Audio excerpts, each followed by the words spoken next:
The Aventador had a 10-year life cycle, being built from 2012 to 2022. And like most cars with a life cycle like that, halfway through they do what's called a life cycle improvement or a refresh.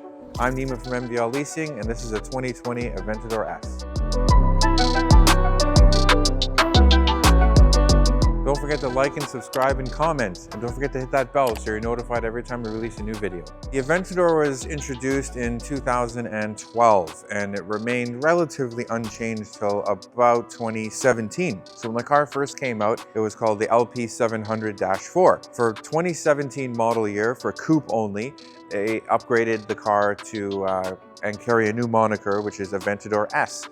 And there was a lot of significant changes to the car that made it more drivable and more potent when they released that car. So the purpose of today's video is for me to just quickly highlight some of the main differences between the original Aventador and the Aventador S. There's a link in the description to the review we did on a 15 Aventador Roadster, and I go pretty in depth with regard to the things that made that car special. Today I'm just going to be pointing out some of the differences because I have two of these cars beside one another, and it's a lot easier for you to kind of notice these differences, and basically you will learn how to tell an Aventador S apart from a standard Aventador. First thing, the most notable thing, is the updated bodywork. So you'll notice that the front bumper has changed, kind of really updated the look of the car and made it look more aggressive. The headlights remain unchanged, but your air dams changed and the shape of your front lip has changed. Now, this particular one, the color of this car is called Nero Nemesis. Nero Nemesis is a factory matte black paint or satin black paint from Lamborghini. The whole car is covered in a satin PPF to protect that, because when you have satin paint and you get a scratch or a nick or something, there's no touching up. You have to repaint that whole panel. So it's a worthwhile investment for a car like this. The rims also changed on the car. So the old Aventador had a 5-bolt setup. Now center locking wheels are standard for the Aventador S. If we come around to the other side here, one of the biggest changes would be to the side of the car. So when you look at a standard Aventador, all the Aventadors all have these huge heat exchangers that are kind of hidden behind these vents. Now on the original Aventador, you had a nice trim piece that kind of makes this more pronounced. With the Aventador S, they kind of ditched that and kind of made it a little bit more streamlined. I still think it looks cool and it still serves the same purpose. Your side skirt changed as well. So with the old Aventador, there was no side skirt extensions, it was just the side skirt. But now it kind of looks similar to the one on the departing car, and they added this nice carbon fiber side skirt to the car. Really changes the ground effects and makes the car feel like it's lower to the ground. Definitely has some aerodynamic purposes as well. Another thing that changed is your vents back here. So we'll start back here. This piece actually moved. So it's similar to how I'm sure you guys have seen Murcielagos, where they have these vents that kind of open up and they look like afterburners on a jet or something like that. They're motorized, they do their own thing.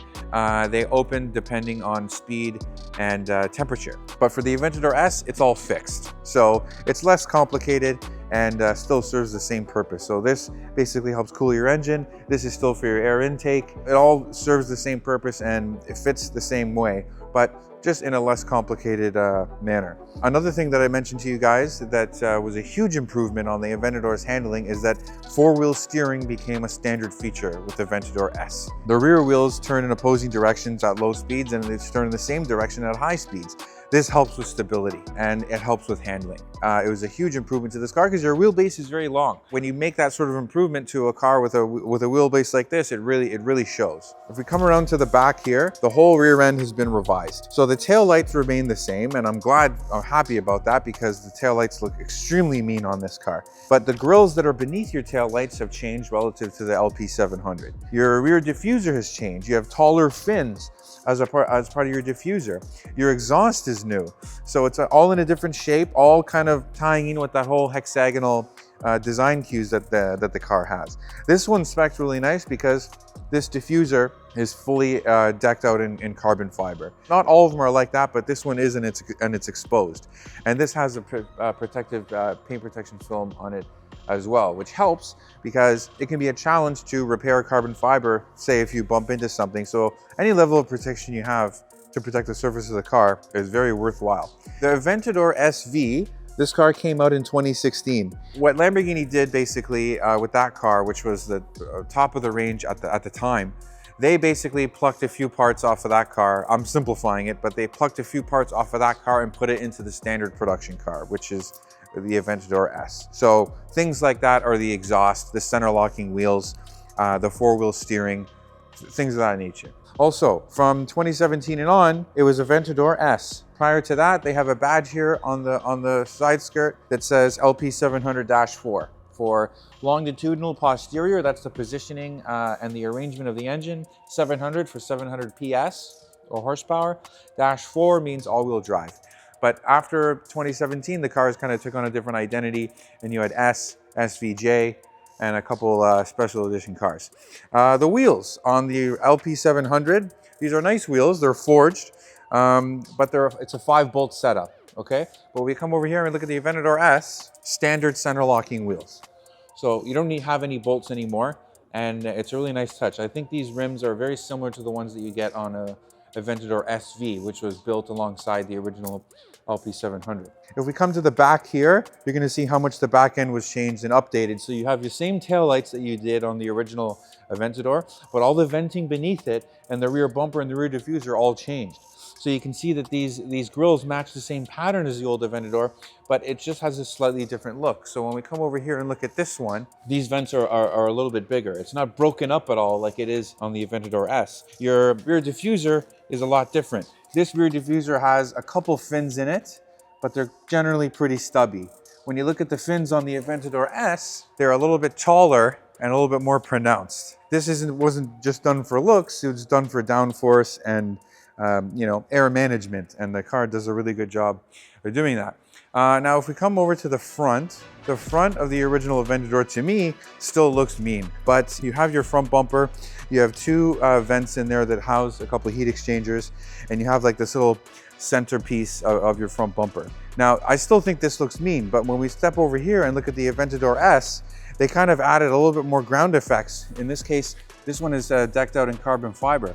So it kind of virtually lowers the front end of the car, and I think makes it look a bit more aggressive. It's a lot more updated as well. One of the biggest changes between an LP700 and an Aventador S are these kind of rear flanks. Now, these house a couple air intakes. One of these is for your engine, so it can breathe.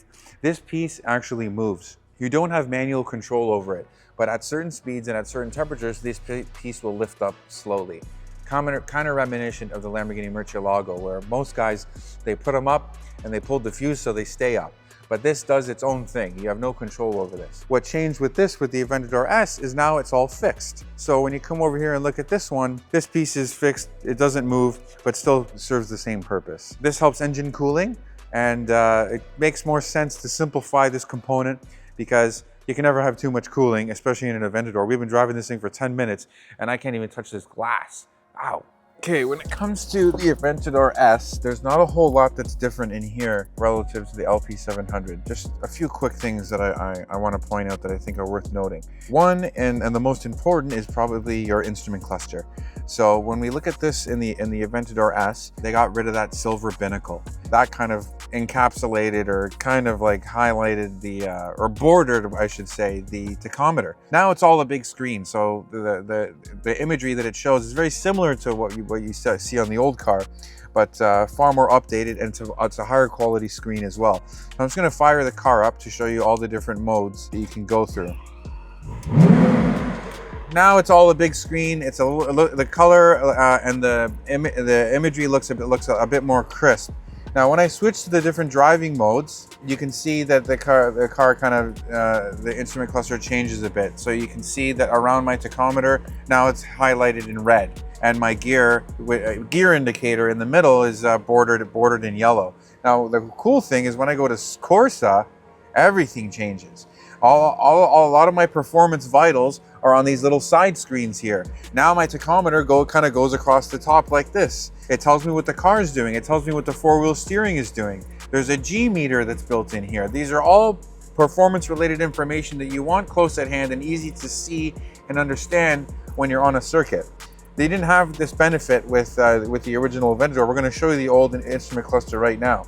I think they did a really good job with this. So now we're in the original LP700 Aventador, and you can tell that the instrument cluster, even though it's off, you can see this kind of aluminum binnacle. They ditched this for the Aventador S, just like I showed you. And the look, it looks a little bit more old school by comparison.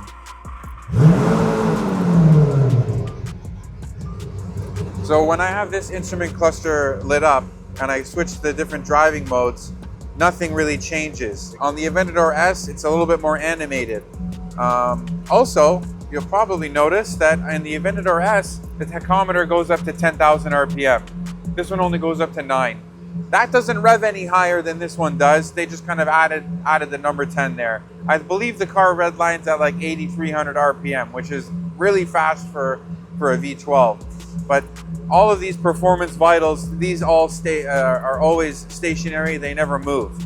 So that new instrument cluster does a really good job of kind of showing the car's different personalities. A couple more things that I want to point out on this Aventador in particular. The one change that they made that really changed the experience for the driver is your driving modes. So in an LP700, it's Strada, Sport, Corsa. That's it. Once they released the Aventador S, they gave you those same 3 driving modes, but they give you this 4th mode called Ego. Now, what's that? So when you go from one driving mode to the next in this car, a few different things change. Your suspension stiffness changes, your shift ferocity changes, and your throttle sensitivity changes. Oh, and your exhaust notes. So those are just four things that change when you go from one driving mode to the next. But let's say that you like the suspension to be soft, but you want the exhaust to be loud. You can program Ego to have that setting just for you. Whereas before, you kind of had to stay committed to whatever setting you're in order to have whatever it is that you want. But when you have this Ego mode, it kind of really lets you personalize the experience to your own liking. Now this car has a couple more things that the original Aventador didn't have, namely cup holders. So you have this cup holder here that kind of, you get these from Lamborghini, and the car comes from the factory with these little slots here. So you have one slot here for you or your passenger, and then you buy this cup holder and it sticks right in there. Not something you could do before.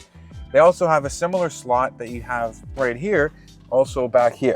So if you're ever taking passengers, you have one beverage or one cup that you can put there, and you can have one cup that you can put here. Little bit of practicality. Over here, on the original Aventador, it's just literally a leather armrest. But now, they've kind of put this little pad here that helps keep your phone secure when you're driving, because there's no storage in this car. There's no door pockets. There's one small cubby back here, but you're not really putting anything in there besides, I don't know, a credit card, and you have a power source there too. Now you also have a rear parcel shelf, and this parcel shelf has these little, how do I describe this? The floor of the parcel shelf is kind of gripped just like this phone holder here. So you can put a few things back here, but these are all little conveniences that they added to the Aventador S that you didn't have before in the standard Aventador. We call this car Batman spec, and that's not only because it looks like the Batmobile, but it kind of, that theme is carried on by the yellow trimming on the seats. It's a deviated stitch, and all you have is just little yellow highlights. It's not too much.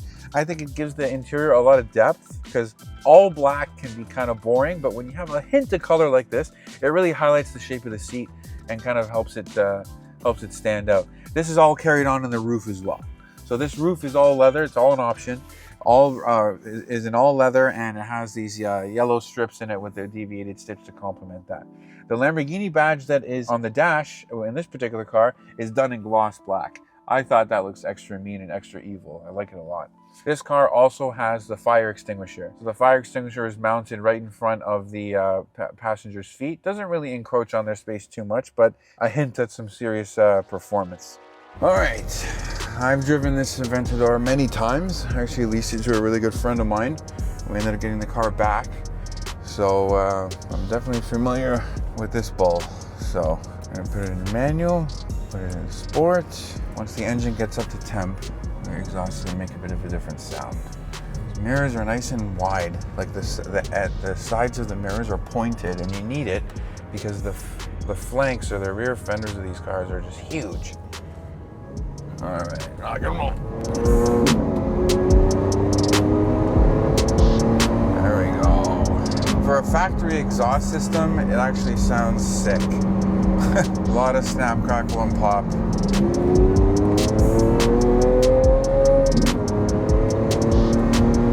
See, the one cool thing about in your instrument cluster here is it lets you know what your rear wing is doing. So it's got 3 positions: down where it's flush with the bodywork, level 1, level 2. Car decides when to deploy it. You do have manual control over it, but depending on what your speed is and what you're trying to do, the car will adjust the angle of that wing. So the more erect it is, the more downforce you have. But once you exceed a certain speed, it actually goes back down to level 1, because after a certain speed, the downforce, when it's in its most upright position, after a certain speed, it actually offers too much drag. So it goes back down 1 level. There's one thing this car knows how to do, is slice through the air. So we're just gonna take a couple city streets and then just do a quick highway boot. I love the way it downshifts though, listen.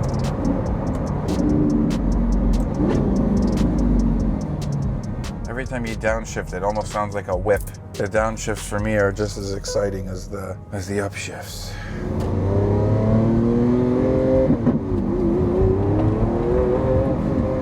I'm gonna go over some train tracks here.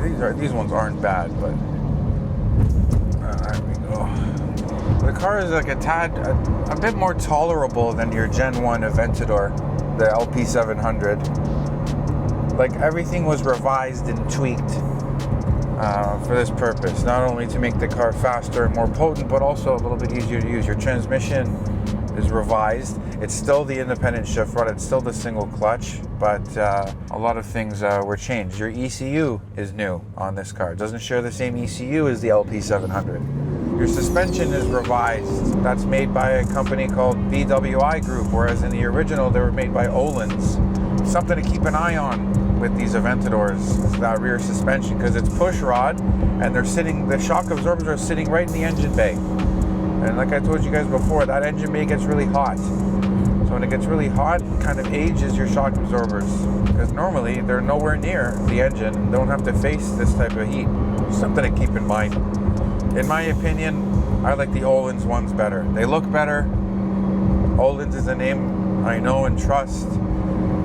But not to say that these ones are garbage, they're not. They're actually very good. Yeah, this new instrument cluster is really good. It's reminiscent of the old one, but seeing them next side by side, you can see how much better this one works. Now, every time I come to a stop, the car kicks itself into neutral.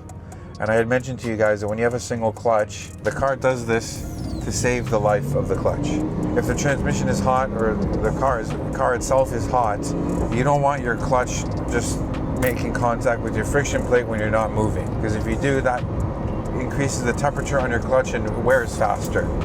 So the car does this, and it tells you that you're in neutral, so when your light turns green, you just flick the paddle and get up and go.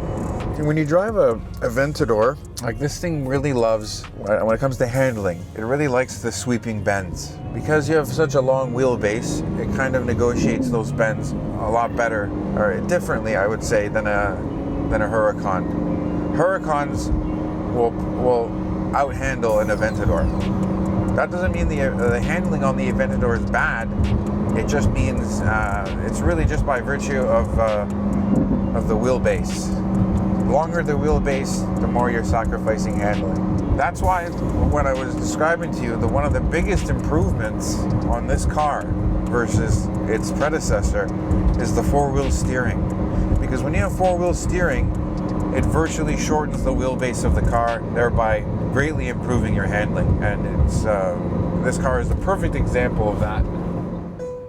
Yeah, see, the car just told me it kicked itself into neutral. I got a big N right in my view right here, so it's kind of hard to ignore. Yeah, car's definitely an attention getter. Okay, so we're just gonna jump on the highway, do one highway pull, and then we'll call it a day. Just gonna leave a little gap. Okay, hold on.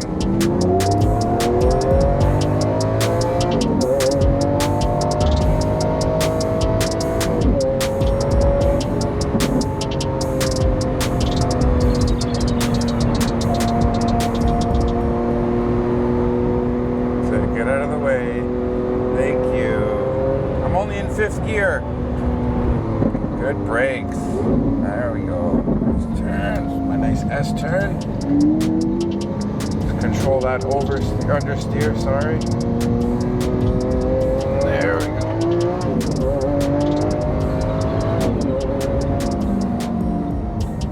The closest thing to a fighter jet that I'll ever get to drive or pilot. This new instrument cluster is where your rear view camera image shows up too. So relative to the old screen, it's the image is a lot more crisp, and it kind of keeps your attention right here where it should be. Okay guys, thanks for ripping it with me. I think the Aventador looks good in any iteration, but in my humble opinion, the Aventador S has the most bang for buck, not only for the extra performance you get, but for some of the convenience. Tell me what you think in the comments.